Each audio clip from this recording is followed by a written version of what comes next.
ரொம்ப முக்கியமான விஷயம் சொல்லணும்னா, இந்த படம் வந்து ஃபர்ஸ்ட்டு சொல்லும்போது நான் கேட்டேன். இந்த "சத்யராஜ் சார் படம் பண்றேன்னு சொல்லிட்டாரா?" அப்படின்னு கேட்கும்போது, சார் வந்து "ஆமா" அப்படின்னாங்க.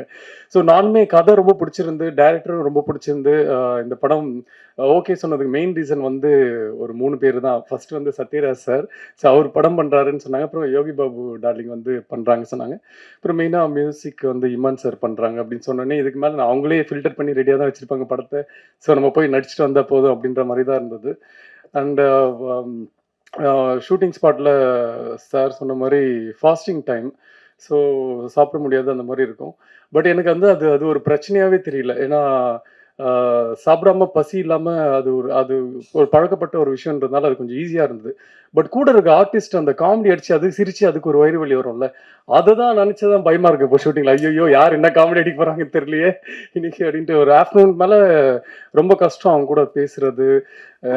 அது அது சிரிச்சா எனக்கு தெரியும் அதுக்கப்புறம் பசிக்கும் அப்டின்ட்டு அந்த சிரிப்ப கண்ட்ரோல் பண்ணோம். இதுவே போராட்டமா இருந்தது.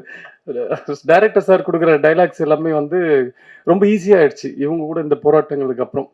ஸோ டைரக்டர் கூட எப்பவுமே ஒரு சீன் ஷூட் பண்றதுக்கு முன்னாடி ஒரு ஹாஃப் அன் ஹவர் நாங்க பேசிட்டு தான் இருப்போம். இது இப்படி பண்ணிக்கலாமா? இந்த டயலாக் இப்படி மாத்திக்கலாமா? அப்படின்னு சொல்லிட்டு. அதுக்கு ரொம்ப ரொம்ப கம்ஃபர்டபுளா, ஓகே. உங்களுக்கு என்ன பிடிக்குதோ ஓகே. உங்க உங்க ஸ்டைல்லயே பேசுங்க அப்படின்னு சொல்லிட்டு திரும்ப 2வது டேக்ல சொல்லுவாரு. இது மாத்திக்கலாமா? கடைசியில பார்த்தா அவரு என்ன சொல்லியிருக்காரோ அதுதான் இருக்கும் 3 டேக்லலாம். ஸோ அவ்வளோ அழகா வந்து அத நம்ம வழியில விட்டு அதுக்கப்புறம் அவருக்கு என்ன வேலை வேணுமோன்றது வாங்குவாரு. அதே மாரி தான் கேமராமேன் சாரும், சார் என்னோட ஸ்கின்னுக்கு வந்து இந்த மாரி சொல்றது தப்பு தான் நான்லாம். பட் இருந்தாலும் இந்த கலர் லைட் தான் சார் நல்லா இருக்குன்னு. ஓகே ஒரு 15 மினிட்ஸ் வெயிட் பண்ணுங்க அப்படின்னு சொல்லிட்டு, உடனே லைட்லாம் கொஞ்சம் எனக்காக ஒர்க் பண்ணி மாத்தி இந்த லைட்லயே போலாம் அப்படின்னு சொல்லி நான் அது ஃபர்ஸ்ட் டைம் நான் பார்க்குறேன் சார். ரொம்ப ரொம்ப thank you sir. Thank you sir. அது நீங்க கேட்டோனே புரிஞ்சுகிட்டு அது உடனே எனக்கு அந்த ஹெல்ப் பண்ணதுக்கு ரொம்ப ரொம்ப நன்றி.